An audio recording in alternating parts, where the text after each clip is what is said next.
views and opinions expressed in this program are those of the participants and do not necessarily reflect the views of BronxNet or the program underwriters.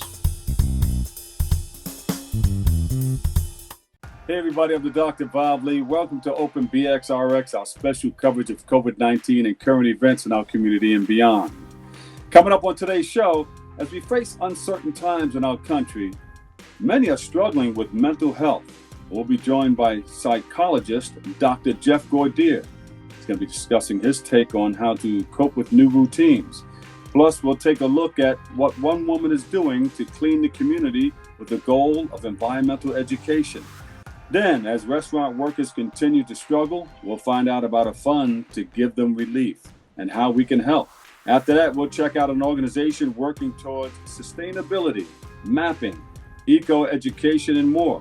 Then Bobby C has the latest in the world of sports, and then later on, we'll discuss a mobile outreach program for New Yorkers in need. So stay tuned. All this and more is headed your way because we are now open.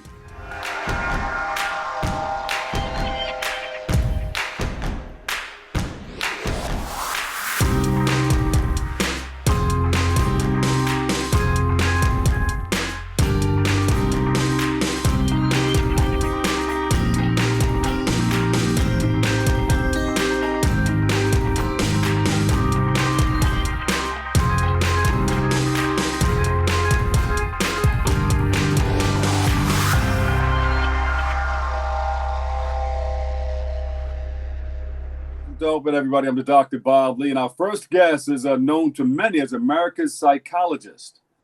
And he joins us today to discuss mental health during this time. Of course, we have the time of COVID-19, police killings, protests, racism, unemployment. Dr. Jeffrey Gardere, how do you handle all of this? I know your phones are overwhelmed. You're being texted and emailed all over the place. Well, the important thing for me, and first of all, hello to you, Dr. Bob Lee. Always a pleasure to be on with you and to your wonderful audience. The important thing is that I have to keep myself healthy too, in order to be able to help so many people. I think all of us have been given a mission on this planet, either Earth 1.0 or Earth 2.0 that we're on now, right? And so that it's important to be able to help others, we've got to help ourselves. And that's one of the things that I do. I try to stay fit, I exercise, I eat properly, so that I can help so many others. But that's the lesson, isn't it? That for all of us as family members, as friends, as members of the community, we've got to keep our mental health. We've got to keep our physical health certainly stable, so that we can reach out and help others. A lot of people right now, they're up in the air psychologically. Things are changing by the minute. They really are. Whether it is a situation of the COVID-19 or whether it's the social upheaval that we're seeing, whether it's positive progress, whether it's partisanship in Washington, that is ending with a divided nation, resulting in a divided nation. I think many of us have not found our sea legs yet. So I would say right now, the jury's out as to how we're doing as a nation psychologically. I would say we're really unbalanced at this point, but we will do better. Yeah. Do people call you a lot? I mean, in terms of the divisiveness of what's going on in America, because it comes all the way down, divisiveness from the top. There's divisiveness in our neighborhoods and in our families, our very own families. Well, I really decry the fact that we don't have any real leadership from the top. That old saying is true: the fish stinks from the head down. And therefore, if we're not getting the kind of leadership that we need, it's going to leave us divided. It's going to leave us fighting against one another. And that's the last thing that we really need with COVID-19. Now is the time for all of us to come together. So yes, I'm getting the calls. Yes, I'm doing all the Zoom meetings and so on.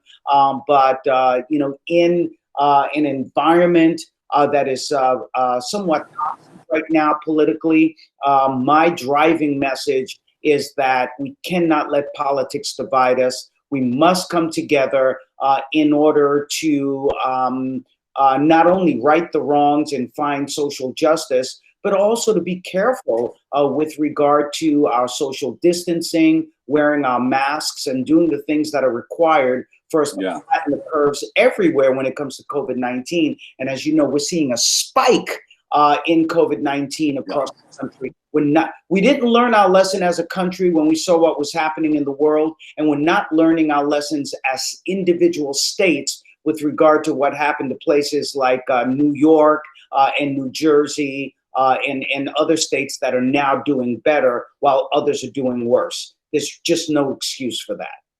Yeah, it is said that when people come to New York and New Jersey and Connecticut now, they have to quarantine for 14 days after they get here. Yeah. That's and, right. They were treating us like that when we went elsewhere. They would stop you at the border. That's right. That's right. So, you know, what's fascinating with that, Dr. Bob, is that, yes, it is required now that you do quarantine if you're coming in from other states into the 3 states you just mentioned previously. And again, I think that speaks to the importance of having the leadership around issues of wearing masks and social distancing, and just to let the states by themselves determine what's happening. And therefore you have a willy-nilly approach. One state is doing this, another state is doing that. That's like kind of like the whack-a-mole way of trying to deal with COVID-19, and it's absolutely ridiculous.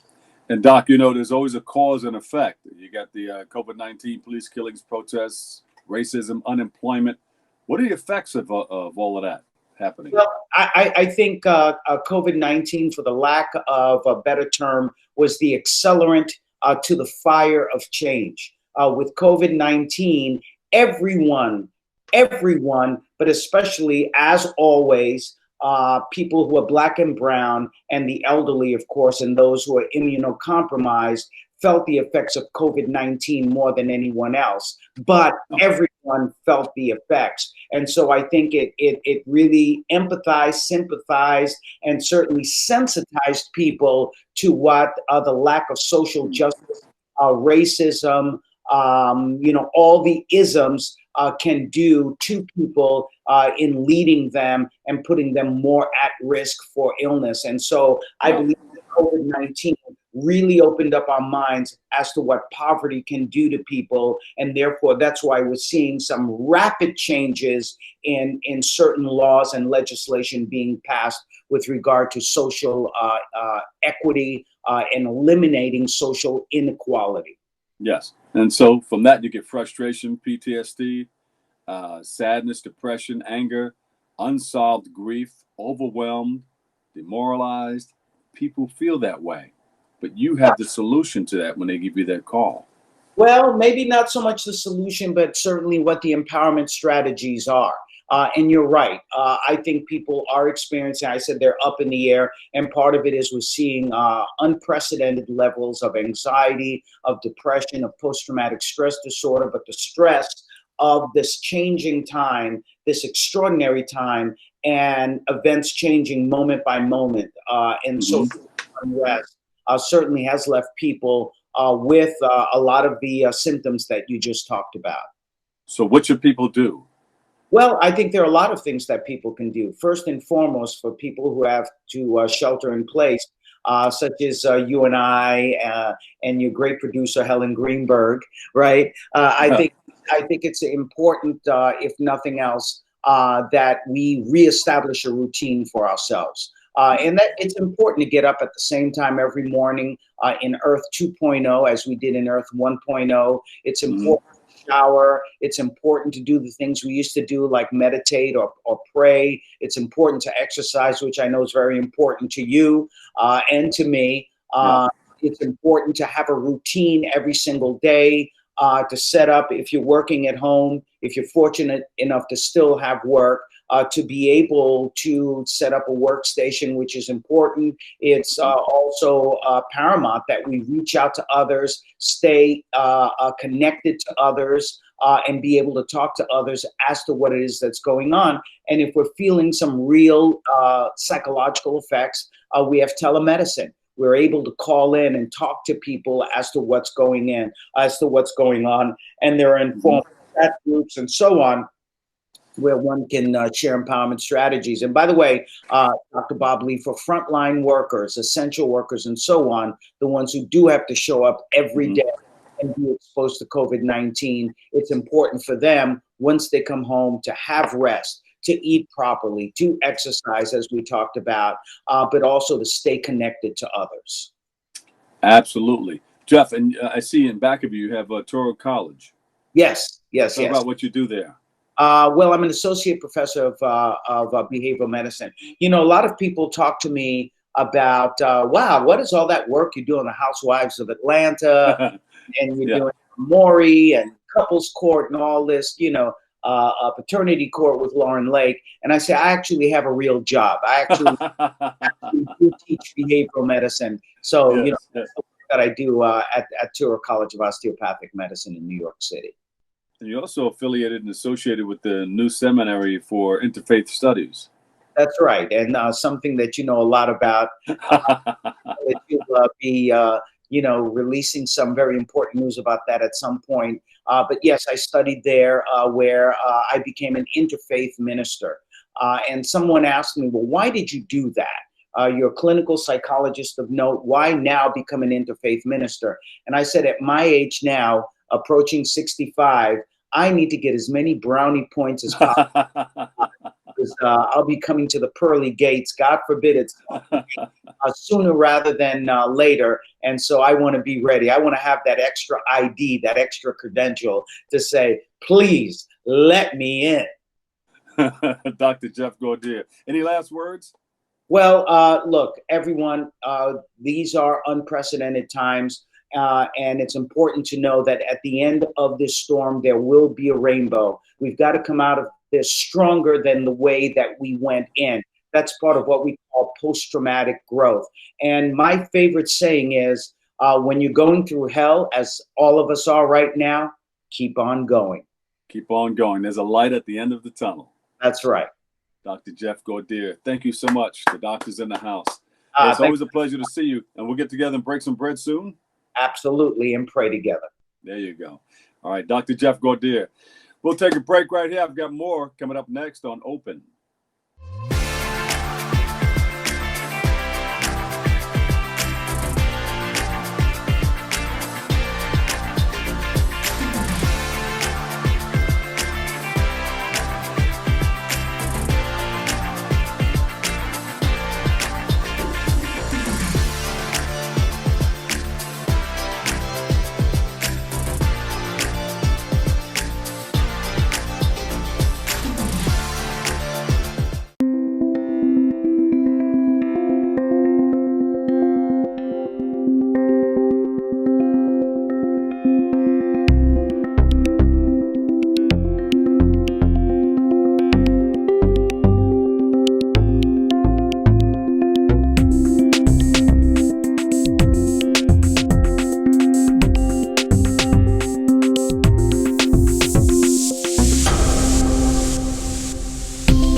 Welcome. I'm the Doc Bob Lee, and our next guest is the founder and CEO of Stay Blooming. It's a beautiful thing, and she joins us to discuss their eco education and cleanup events. They have them all over the place, all throughout New York City.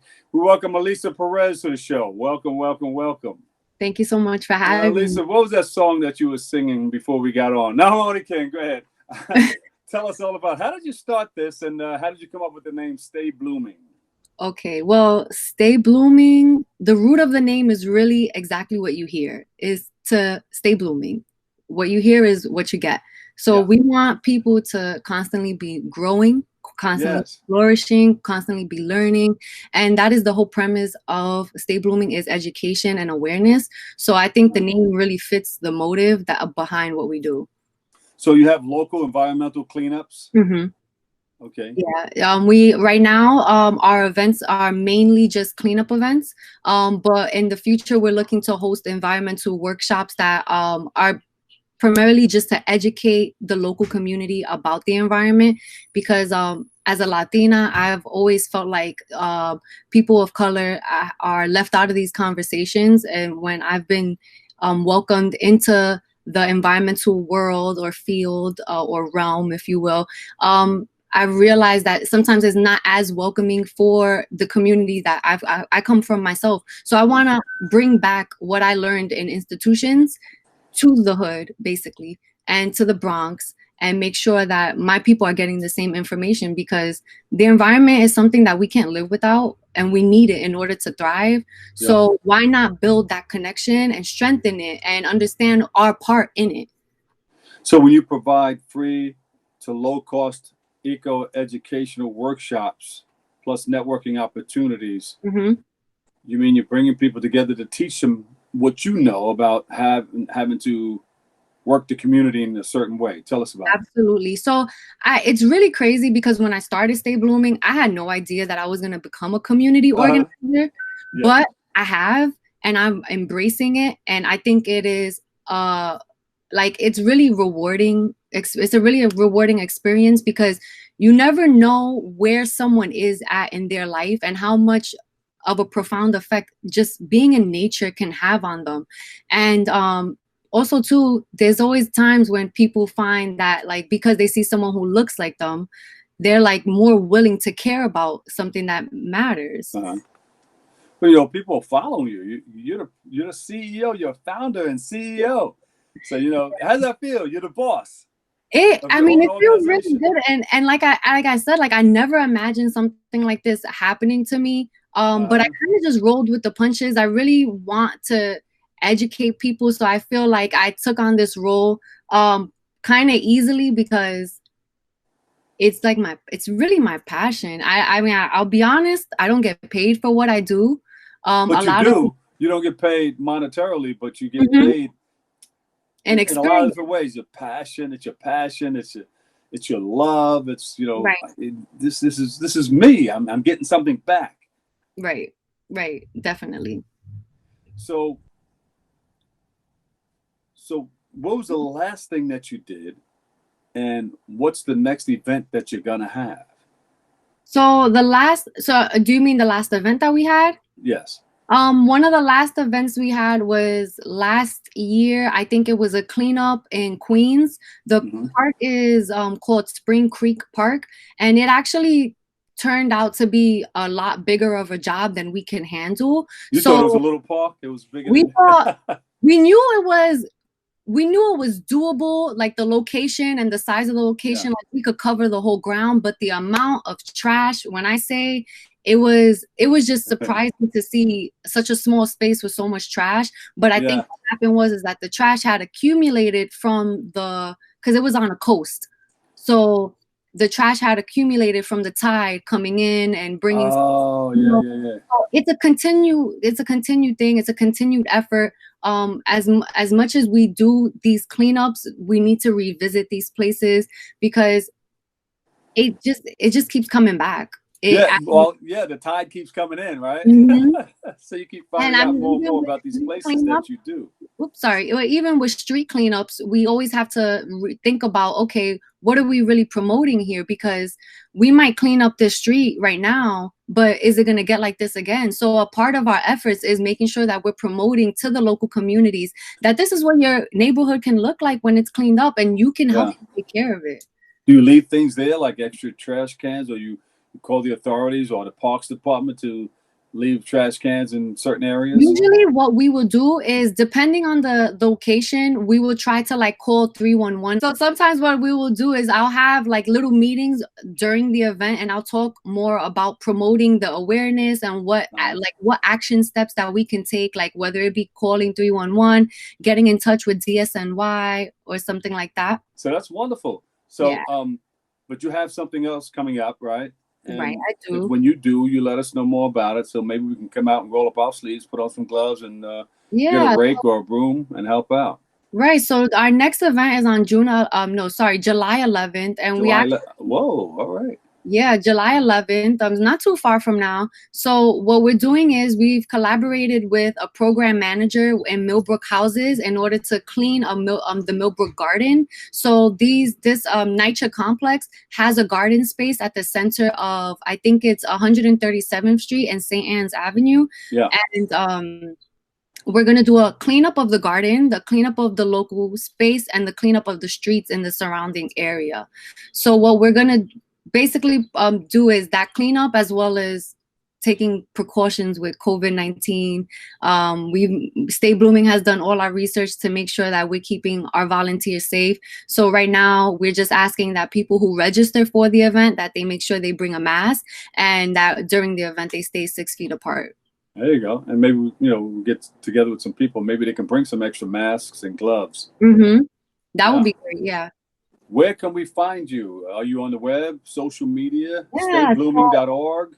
Primarily, Instagram is our thing. That's where majority of our following is.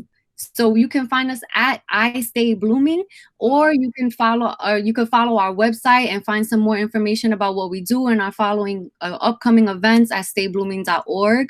Right now, we're also promoting our website shop, and that's stayblooming.com, where all the proceeds are going to back up these cleanups. So we'll be able to maybe like pay for garbage bags, trash grabbers, gloves, like different supplies that'll aid in the cleanups, as well as promotion and paying for graphics and things like that to support the cause.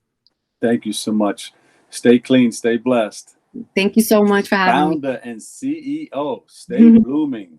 Keep it blooming. Alyssa Perez, thank you guys. We love you. We'll thank the whole team. Give the team a virtual hug for us, okay? We will, and we'll keep you posted on whatever we have coming up soon.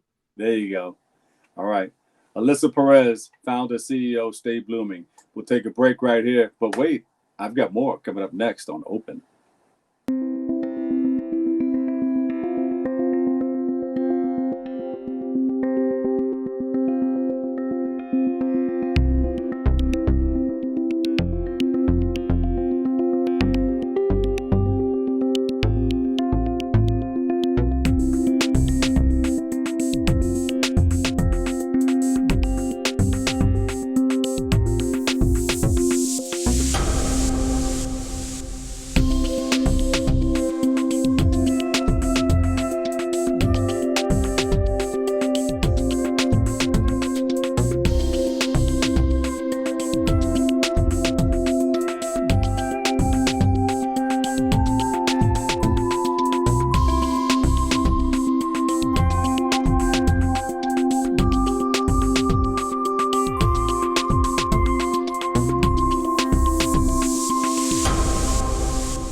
Welcome back to Open, everybody. I'm Dr. Bob Lee, and our next guest is the founder and board president of Restaurant Workers Community Foundation, and joins us with more about their work during this time. We welcome John deBary to the show. John, welcome, welcome, welcome. Hi, thank you for having me. All right, tell us about what's happening in the restaurants first. Gosh, the restaurant business has been pretty chaotic these last few months. Yeah. We started the foundation. I'm the co-founder with about 6 other hospitality and nonprofit people got together. We officially formed in 2018, and we had some, modest fundraising activity. As a community foundation, we raise money and also give grants and do our own advocacy and community building to address these sort of endemic quality of life issues in the restaurant industry, like low wages, poor career mobility, sexual violence in the workplace, mental illness, racial injustice, immigration. You all see these very high rates in the restaurant industry. And then when the COVID crisis sort of started to unfold, we established a dedicated fund for COVID relief for restaurant workers in the United States. And that was March 15th. And we structured that fund so that half of it goes directly to support a direct financial assistance program And then a quarter of it goes to provide grants to nonprofits that are providing services to restaurant workers. And then the remaining quarter goes to a zero interest loan program that we're putting together for small businesses. That's great. Yeah, that's great. So restaurant workers who have been impacted, you have funds for them. Yeah, so we're an all volunteer organization. I started this kind of as a side project, and so when we wanted to provide this relief, we knew we couldn't really responsibly handle it ourselves. So we identified a partner called the Southern Smoke Foundation, and they have been providing emergency financial assistance to restaurant workers in crisis since 2015. So they're pros. So we've been basically funneling money to them to the tune of about $2.5 million so far. How can we help? How can the community help? Well, the best way is just to spread the word about the relief efforts that are out there, so that people know that they can get connected to whether it's financial assistance, food, housing, mental health. There's a lot of resources out there, and the tricky part is sometimes the people who are in the most need have the least access to these things. So they're not online, they may have language barriers. So it's really good to be able to know where to point people. If you have people in your community, in your life, in your family who might be in need, the best place to go is our website, which is restaurantworkerscf.org. And then we have a link to resources and all the ways that people can get help in that way. And that's really that's a really important way for us to help. And then obviously, people can donate. But there's just a huge amount of need. This crisis is going on for, I think, a lot longer than everyone and I was think planning. A lot of people need to know, because if you drive through the city or drive to different boroughs, you see like the gates are down. A lot of restaurants are still closed. So if they close, that means people are out of work. So I'm glad you're here to be able to help so many. But they need to go to Restaurant Workers Relief. Restaurant Workers CF, so it's Restaurant Workers Community Foundation. We just shortened the title, so it's Restaurant Workers, the letter C, the letter F.org. Yeah. And they'll find out how they can get some help. Yes, exactly. But can the community help you by way of volunteers or monetarily, or? Yeah, I mean, we accept donations, absolutely. They're much appreciated. We were a tiny organization, and now we've gotten a lot more reach and visibility. So we've had a lot of people come out and support us, whether that's individual donors. Like over half of our donations are from people donating $50 or less. So that's been huge. And you're nationwide. So yes, we are. I mean, we're based in New York City because that's where I live. But we provide services and connect people to help all across the country. That's great. We love what you're doing. Thank you. It's a wonderful thing. Now, just to touch off on some of what you're doing personally.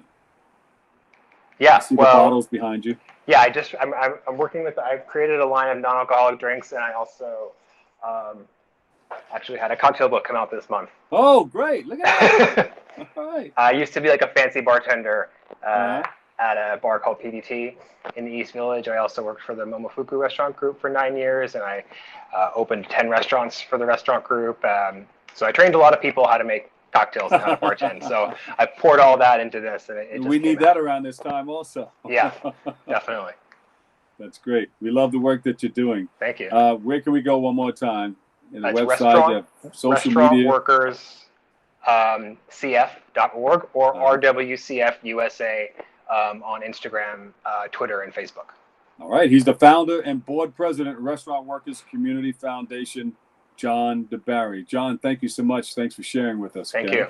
All right. Stay safe. God bless. Yeah. All right. All right. We'll take a break. I've got more next on Open.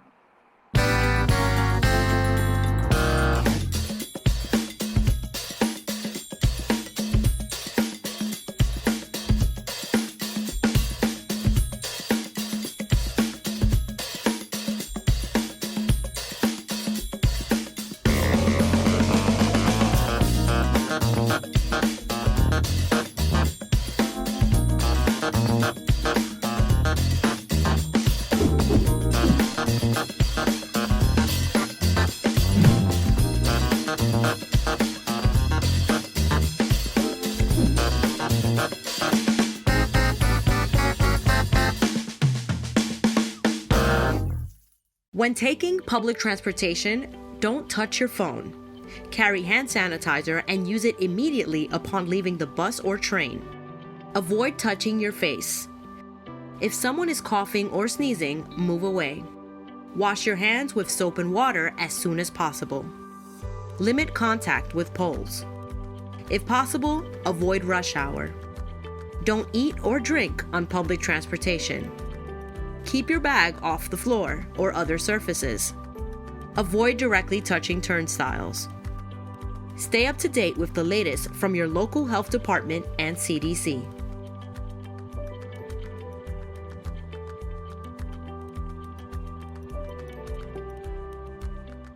Our next guest is the founder of Bronx Institute for Urban Systems. He joins us today to discuss their work with a goal to teach sustainable designs. Welcome Cesar Yoc to the show. Thank you for the opportunity to talk about the Institute. Yeah, tell us all about it. I mean, you have GIS mapping analysis and design with hands-on training and the whole nine. Tell us a little bit about it. I went to a planning school. I went to Hunter College in urban planning. Uh-huh.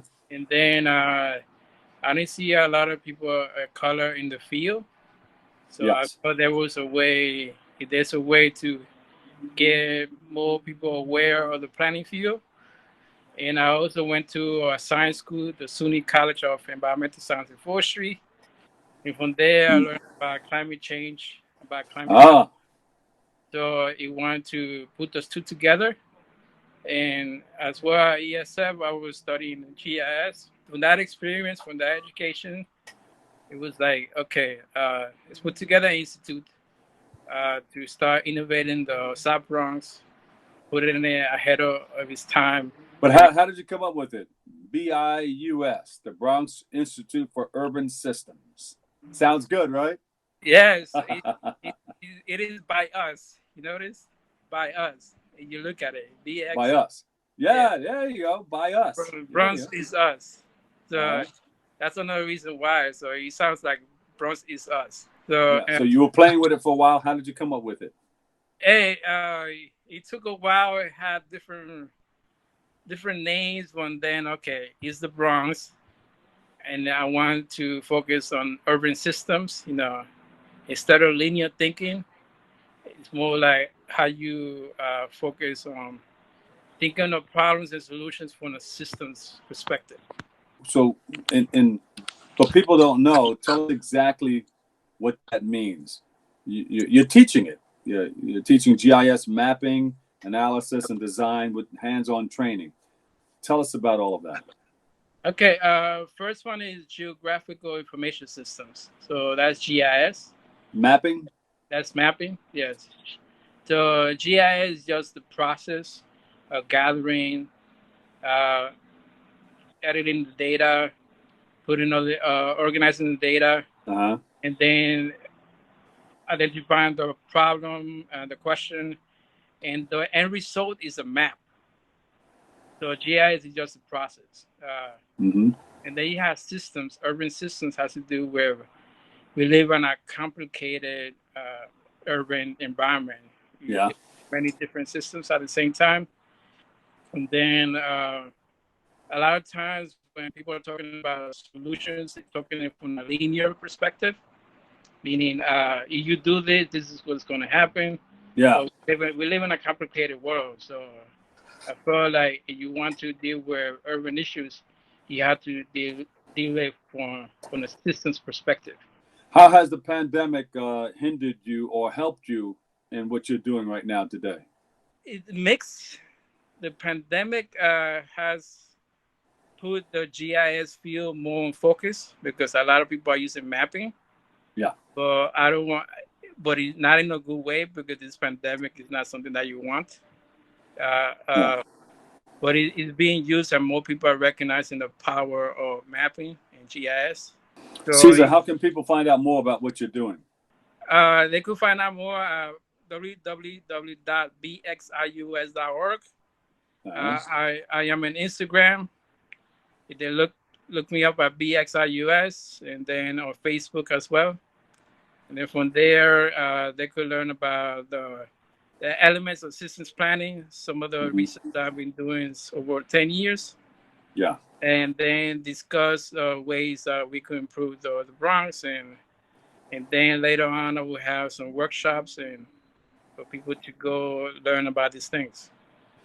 Great. Nice talking to you, Cesar. Cesar Yoc, the founder, Bronx Institute for Urban Systems. Bless you. Have a great day and be safe. Thank you. Thank you for the opportunity. You got it.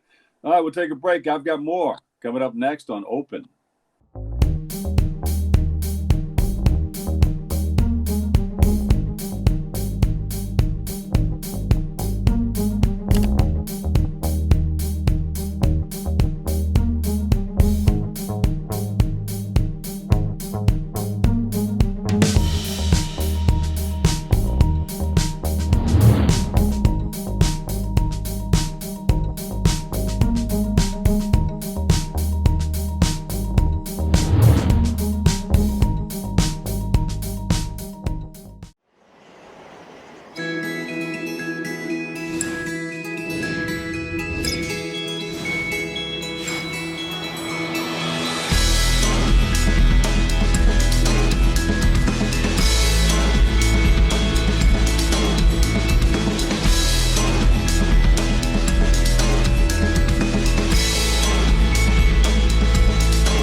Our guest today is as legendary as the Formula One champions he has chronicled for over 40 years. It is an honor to be joined by award-winning motorsport journalist Maurice Hamilton. Maurice, how's it going in the UK? I really appreciate you joining us today. It's my pleasure, Bobby. It's great to be here. We've got perfect day here in England, perfect weather. So the window's open, the heat's coming in, the summer's in full bloom, and we're talking about the Grand Prix season's about to get restarted in a couple of weeks. It's all looking good. All great news, and you also have a great book that you've just put out. The title of the book is Niki Lauda, the Biography. I wanted to have you on to discuss this book because, in my opinion, you are a self-made man. You've always talked about getting into this business and actually trying to start from the bottom up, that you talked your way into this business. And I think Niki Lauda is someone that kind of talked his way into the business of Formula One. That's correct. There's a lot of similarities, actually, because he had a very tough upbringing in respect of getting into racing. His parents were dead against it. Nobody in the family approved of it. He came from quite a wealthy background, and his grandfather in particular had it marked out for Niki to take over the very prosperous print paper business that they had. And when the grandson, Niki, went off to go motor racing, the grandfather just didn't approve, didn't like that, and actually blocked Niki from borrowing money from a bank to go racing. It was that bad. And it actually got to the point where Niki wouldn't speak to his grandfather. He just fell out with him over this. And in fact, sadly, he never spoke to him again because one of Niki's great regrets was that his grandfather died before Niki, won his first championship in 1975. So he would have liked to have said to him in a nice way, look, Granddad, this is what I want to do. This is why I wanted to do it. Look what I've achieved. And he would have felt that the grandfather would have approved. But yes, it was a very tough start for him. And yeah, we've got a lot of similarities because I came in not knowing anybody and just had to claw my way up. So same thing, yeah. Now, you ended up meeting Lauda in 1971, but your first Grand Prix as professional journalist is the South African Grand Prix in 1977, which is actually a big one for Niki Lauda because that's his first victory after the big accident in 1976. What was that first experience like for you and actually getting to interview him? Because I know that he gave you a little bit of a hard time. It was my first race, as you rightly say, and it was really a race of mixed emotions. Because very sadly, a young British driver called Tom Price was killed in that race. So it's my first race as a professional. And I actually see the accident, unfortunately, because I was out on the track at the time. In those days, there was no TV coverage. You weren't in a media center. You had to go out on the track. So I saw all that. But then I saw Lauda's first win since his comeback. And it was a very emotional win for him. When I talked to him many years later about it, he said actually it was a win that was very important to him because he'd had the accident the previous year in 76. He'd come back from that, just lost the championship by 1 point, and this was a first victory, which meant a lot. It said to him, yeah, I can do it. This is how to do it. And of course, he went on then to win the championship. So it meant a lot to him in 77. And also, by the way, that particular win in South Africa, it was typical Lauda in that he had to nurse the car across the line because the accident I referred to earlier, a lot of debris from that was still on the track. Now, today they would stop the race if something like that happened, but in those days they didn't. And he carried on, and part of the debris punctured the radiator of the Ferrari. He didn't know this, but he did know that the warning lights were coming on, that it was running out of oil, the temperature was going up, and he had to nurse the car across the line. And he just crossed the line, and it blew up. So, again, even more emotion attached to that win. But you referred to giving me a hard time. I think that's referring to the very first interview I did in Detroit in 82. Between practice sessions, right, in the pit lane in Detroit. So you can imagine all the chaos and the noise going on. And he just got out of the car. He talked to his engineer. I was introduced to him, hopefully to make an appointment for later. And he said, okay, yep, start now. And I had to immediately, and luckily I've been warned this might happen. So I had my tape recorder and I had the questions in my head and I was able to do it because he was putting you to the test to see how good you were. And if he felt that you were good at doing your job, you would get all the answers you wanted. If he didn't, you would get very poor answers and you might even walk away. So I passed the first test, Bobby. It was all right. I think a lot of the fans here in the U.S. probably learned about him if they weren't into Formula One driving. I think Rush is a terrific film. I know that he was interviewed and said that it's about 80% correct. And initially when he watched the movie, he had said that it was something that he didn't think was all that good. He actually thought he came across kind of in an arrogant, negative way. But ultimately, when he finally saw the film all cut together with music and the reception that it received, he was really happy, pleased with the film. As you rightly say, Bobby, he saw the first uncut version and he didn't particularly like it. But as he said, it was 80% was correct. And he said there was 20% Hollywood, which he said was fine because you have to do that to make the movie work. And by that he meant things like the calendar that they raced to in the film wasn't quite correct. There was lots of little details that people like me would see, but it didn't matter. Because in essence, the film brought across the character of James Hunt and Niki Lauda perfectly. Daniel Bruhl, who played Lauda, was fantastic. I mean, you talk about me doing his accent. Bruhl was brilliant, just really encapsulated him, and Niki approved of him. That was the key, because I did a long interview with Daniel Bruhl about the role in Rush for the book. Bruhl said he was really, really nervous about taking on this role because Daniel Bruhl's a German, Niki Lauda's an Austrian, and the two sides don't always like each other. And there's a big thing about getting the accent correct. And Bruhl went to he had a special dialect teacher who taught him how to do it properly in Austrian. And Niki said it was absolutely spot on. So in every aspect, Bruhl did a brilliant job. And when they went to the premiere, that's when Niki realized that people all around him were laughing, were crying, applauding it, and he suddenly thought, oh, it's not too bad after all. That's fine, and he was quite happy with it.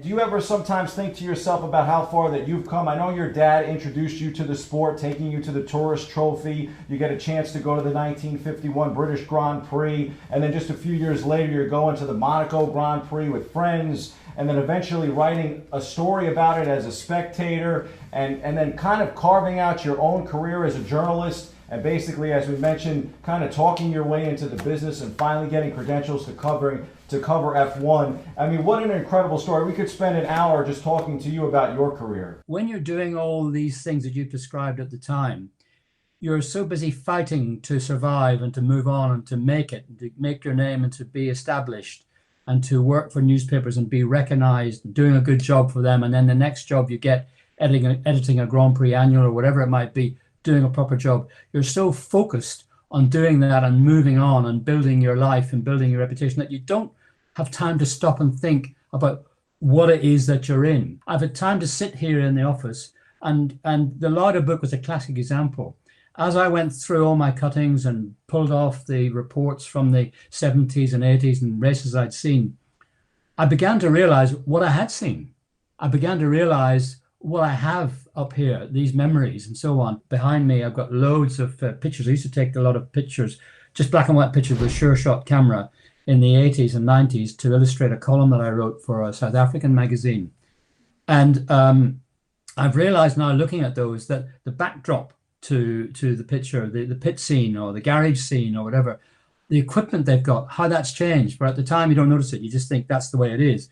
But when you look back 20 years, you realize what you've lived through, the period you've lived through, how different everything was, how there were no motorhomes then, or there was, you could talk to drivers, like you could go up to them in the paddock, hello, how are you? Now you have to make an appointment for a 10-minute slot.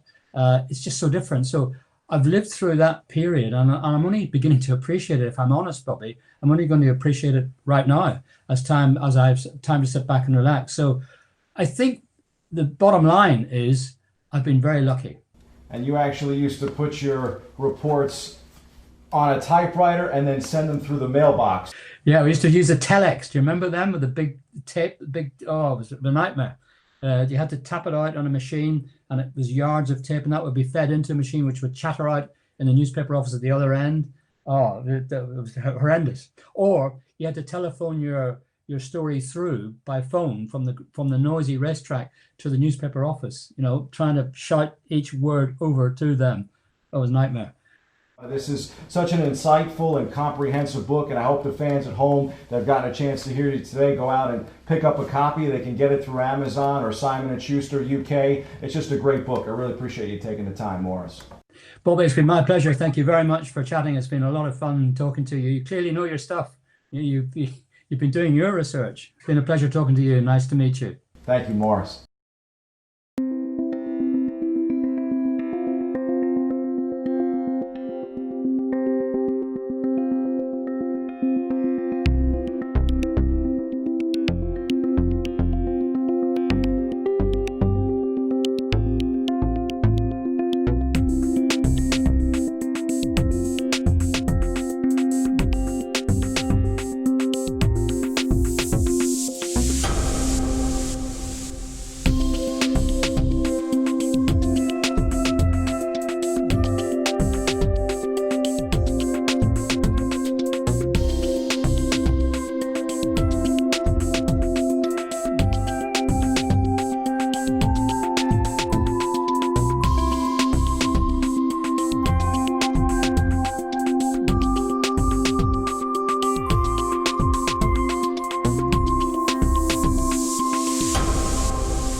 Welcome, everybody. I'm Dr. Bob Lee. Welcome back to Open. Our next guest is the president and CEO of New York City Relief and joins us with a look at their work. We welcome Juan Galloway to the show. Juan, welcome. Thanks, Bob. Great to be here with you. Yes. Juan, New York City Relief, tell us all about it. Yeah, so New York City Relief has actually been around 31 years. We started in 1989, and we do mobile outreach to the homeless. So we are very innovative in that we have buses, which are kind of like the size of a school bus, but they're really mobile soup kitchens and homeless resource centers. And so we have 7 outreaches a week, including the Bronx, but we go to the Harlem, we go to Midtown Manhattan, we go to Lower Manhattan as well as New Jersey. Every week we go to the same locations, and there'll be literally hundreds of people who are struggling with homelessness there to get some food, a pair of socks, because we give out a lot of socks, hygiene kits, but then we're trying to get to know them, to connect them for long term, to change their life, forever, hopefully, right? Like detox, rehab, shelter, job training, things that they need to break out. Drug and alcohol rehabilitation centers and more. Yeah. Yeah, we heard all about you. And we thank you for the work that you're doing, Juan. Thank you so much. Tell us, who are the people do you serve, and where are those locations located? Yeah, so, we are, like I said, throughout the city. We're in Midtown at Chelsea Park, which is 28th and 9th on Wednesdays. We're in Lower Manhattan at 90 Lafayette on Thursdays. and we're on Fridays. We're at 14th Street between 6th and 7th, and we're in East Harlem on Saturdays from 10 to 2 at East 124th and Park. And then the Bronx, of course, we don't want to leave out the Bronx. We are on Brook Avenue between 147th and 148th. Every Saturday, we're out there from 11 to 1. And, you know, this has been a different kind of season with the pandemic. We've had to make a lot of pivots, a lot of innovation. I was going to ask you about that with the COVID-19, the pandemic. Are you doing more? I mean, because people are unemployed also. Yeah, we're actually we've seen an incredible surge in the numbers of people needing help, needing just food to survive. And sadly, when the pandemic hit, a lot of those soup kitchens and other resources shut down because they just didn't have the capacity, or the safety equipment to help. And so we saw our numbers just explode. We saw lines down the block, around the corner, just to get a cup of soup, Bob. I mean, these people were hungry and desperate. But fortunately, we've been able to now pivot and not just give out a cup of soup, but give a to-go container so that they can take that food to go. We space out the line by 6 feet. We give them masks. We've given out over 5,000 masks so far. We're actually disinfecting their hands. We're giving them hygiene kits. So we're directing them to places where there's mobile showers so they can wash themselves and not obviously get infected, because there has been a big, unfortunately, a lot of the homeless population, our neighbors, have gotten COVID. You know, over 800. I think it's like 900 and something now. And I think it's around 86 have died. And unfortunately, if you're homeless in New York City, you're 61% more likely to contract COVID-19. You may not have a mask. You may not have proper hygiene. You may have a lot. You need a lot of those things that people have. I mean, you have the basic necessities. You can't stay home. And so you're in a shelter packed with people, and you're sleeping so close you can reach out and touch them, and they're coughing all night. Yeah. So, unfortunately, the mayor's office has tried to get those who are either elderly or sickly or they had COVID into hotel rooms. But it's been, it's never enough. I mean, we have the largest homeless population in America, 80,000 people. So it was already a humanitarian disaster. But now, with the pandemic, it just got worse.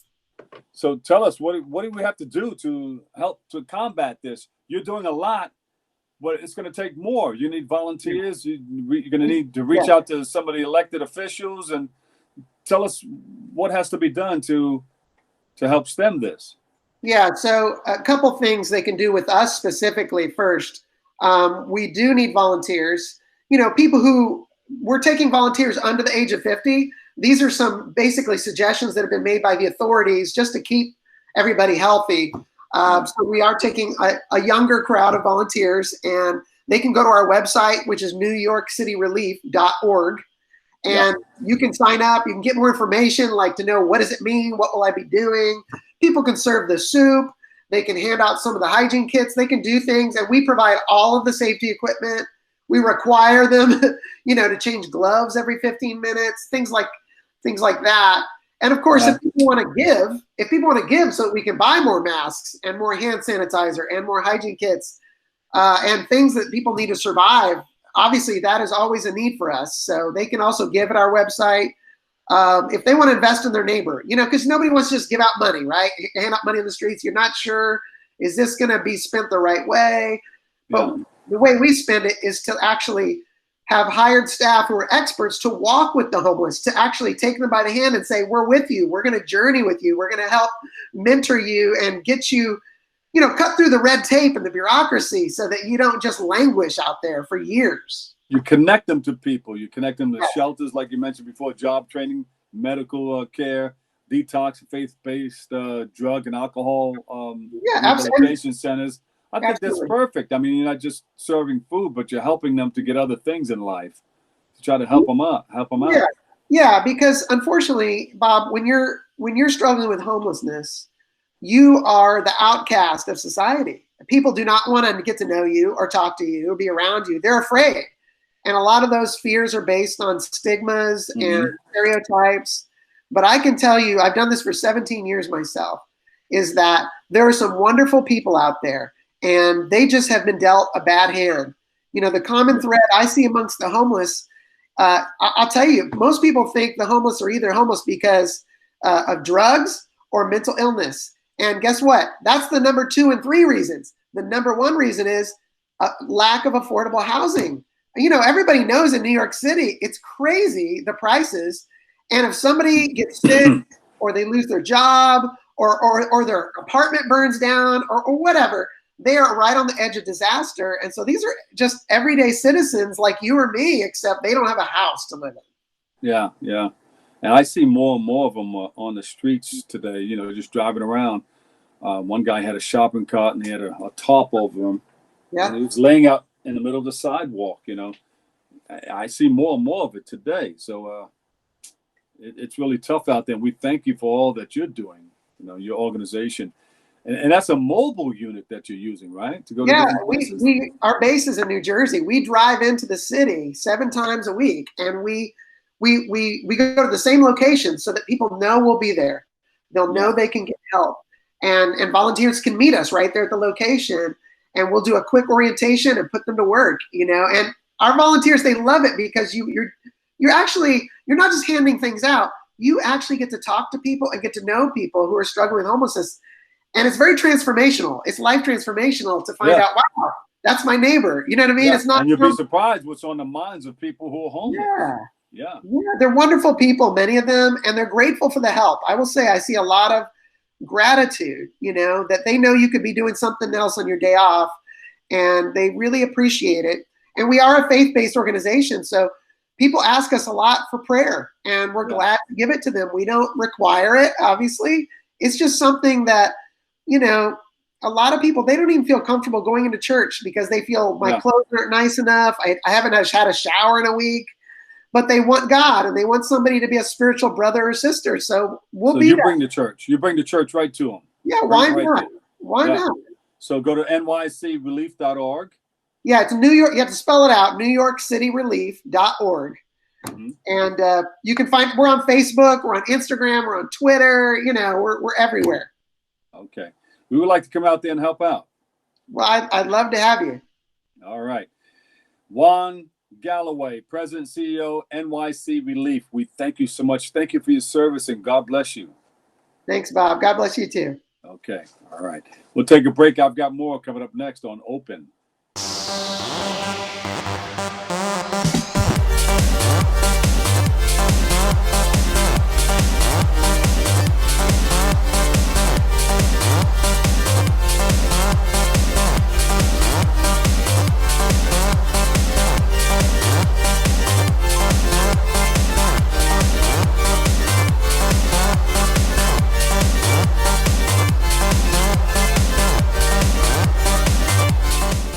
All right, unfortunately, that's all the time we have for today's show. We want to thank you, our guests, for tuning in and checking it all out. Thank you, thank you, thank you, and thank you for letting us share in this space and time with you.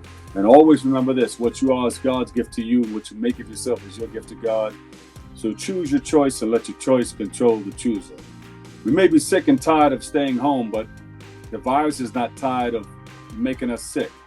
So be safe, stay blessed. We love you all. We'll catch you another day, another way. Peace.